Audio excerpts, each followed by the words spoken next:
Welcome to மிதுஸ் kitchen. நம்ம சேனலில் வந்து இன்றைக்கி என்ன பார்க்க போகிறோம் அப்படின்னா, ஒரு மண் பாத்திரத்தை பயன்படுத்தி அதில் வந்து எப்படி சிம்பிளாக ஒரு முருங்கைக்காய் குழம்பு வச்சா எப்படி இருக்கும் அப்படிங்கிறத பற்றி தான் வீடியோ கவர் பண்ணியிருக்கேன். ஸோ வீடியோ ஸ்கிப் பண்ணாமல் ஃபுல்லாக பார்த்து என்ஜாய் பண்ணுங்கள். அது மட்டும் இல்லாமல் இந்த சிம்பிளான முருங்கைக்காய் ரெசிபியை வந்து உங்கள் வீட்டில் நீங்களும் ட்ரை பண்ணி என்ஜாய் பண்ணுங்கள். ஒரு மண் பாத்திரத்தில் வந்து ஸ்டவ் ஆன் பண்ணிவிட்டு வச்சுட்டேன். அது ஹீட் ஆனதுக்கப்புறமா தேவையான அளவு கடலெண்ணெய் ஆட் பண்ணியிருக்கேன். கூடவே கடுகு உளுத்தம் பருப்பு அண்ட் 1/4 டீஸ்பூன் வெந்தயம் ஆட் பண்ணிவிட்டு 10லேருந்து 15 சின்ன வெங்காயம், காரத்துக்காக ஒரு 3 வரமிளகாய் அண்ட் 1 கட்டி பூண்டு இதெல்லாம் வந்து உரிச்சிட்டு உள்ளே ஆட் பண்ணியிருக்கேன்.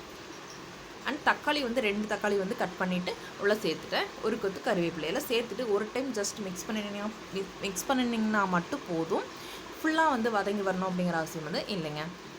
இது கூடவே நம்ம கட் பண்ணி எடுத்து வச்சுருக்க முருங்கைக்காய் வந்து உள்ளே சேர்த்துக்கலாம்.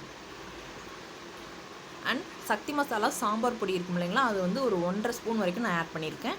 நீங்கள் வந்து வீட்டில் அரைச்ச சாம்பார் பொடி இருந்தாலும் பரவாயில்ல, ஆட் பண்ணிக்கோங்க. கூடவே 1/4 டீஸ்பூன் மஞ்சள் தூள். அண்ட் இந்த ரெசிபிக்கு தேவையான அளவுக்கு ஃபுல்லாக வந்து உப்பு வந்து நீங்கள் இப்போவே ஆட் பண்ணிடாதீங்க. ஒரு 1/4 மட்டும் இப்போ சேர்த்துக்கோங்க. சேர்த்துட்டு இந்த மாதிரி எல்லாத்தையும் நல்லா ஈவனாக மிக்ஸ் பண்ணி விட்டுருங்க.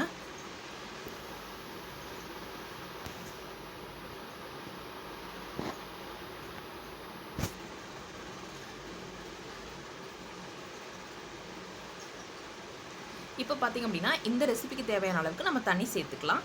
தண்ணி வந்து கொஞ்சம் ரசம் மாதிரி கொஞ்சம் ஜாஸ்தியாக வந்து சேர்த்துக்கோங்க. இந்த குழம்பு வந்து ரொம்ப கெட்டியாக இருந்தால் நல்லா இருக்காது, லிக்விடியாக இருக்கும்னு வைங்களேன்.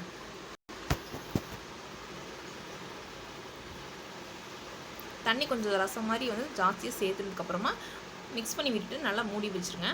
இப்போ ஒரு 5 மினிட்ஸ் அப்புறம் பார்த்திங்க அப்படின்னா இந்த மாதிரி இருக்கும். ஒரு முருங்கைக்காய் வந்து ஒரு அரைவாசி வெந்து வந்துருச்சு அப்படின்னு வச்சுக்கலாங்க. இந்த ஸ்டேஜில் வந்து நம்ம வந்து புளித்தண்ணி சேர்த்துக்கலாம். ஃபஸ்ட்டே வந்து நீங்கள் புளித்தண்ணி சேர்த்துட்டிங்க அப்படின்னா முருங்கைக்காய் வேகிறதுக்கு வந்து டைம் வந்து கொஞ்சம் கூடுதலாகும்.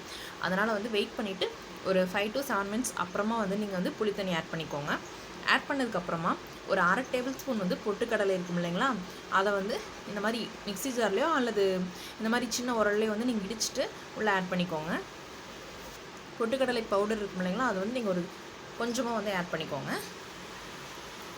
ஆட் பண்ணிங்க அப்படின்னா ரொம்ப ரசம் மாதிரி இருக்கு இல்லைங்களா, அந்த குழம்பு வந்து கொஞ்சம் வந்து கெட்டித்தன்மைப்படும். அதுக்காக தான்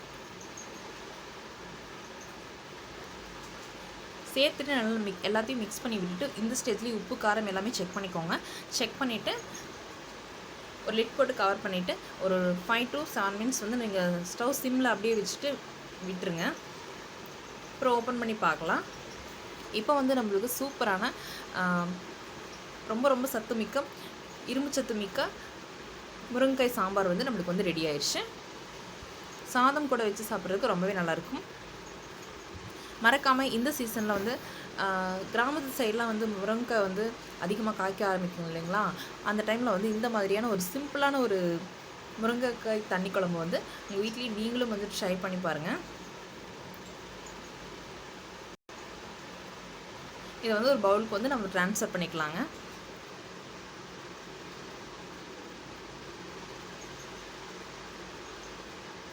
அவ்வளோதாங்க. இந்த மாதிரி ட்ரான்ஸ்ஃபர் பண்ணிவிட்டு நம்ம கொஞ்சமாக பச்சை கருவேப்பிலை வந்து நான் வந்து மேலே தூவி விடுறேன். அவ்வளோதான். இந்த ரெசிபி உங்களுக்கு பிடிச்சிருந்தது அப்படின்னா நீங்களும் மறக்காமல் உங்கள் வீட்டில் இந்த ரெசிபியை ட்ரை பண்ணி பாருங்கள். அது மட்டும் இல்லாமல் மிதுஸ் கிச்சனுக்கு எல்லோரும் சப்ஸ்கிரைப் பண்ணிக்கோங்க. தேங்க்ஸ் ஃபார் வாட்சிங். தேங்க்யூ.